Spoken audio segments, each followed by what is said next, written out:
How to set an email alias in your Outlook.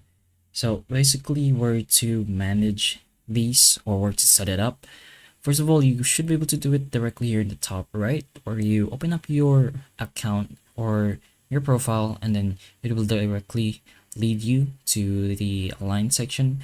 But there's an easier way to find that. Just go ahead into your settings right here and then search for your mail, or you could just search the settings over here and just directly search for alias and go to email aliases.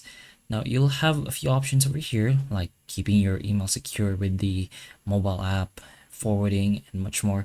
But you're gonna focus here on the email aliases. You could set default alias directly here if you've already added the account. So you're gonna go ahead and do that here in the manage or choose a primary alias. Once you press on that, you'll see these options with the sign-in preferences, but it's going to be here. This is supposed to be aliases, but it just says account username. You're gonna have to go ahead and press on add email to be able to add and manage those emails. But that's pretty much how you do this process. Once you have your email here, you should be able to manage the account directly in Outlook.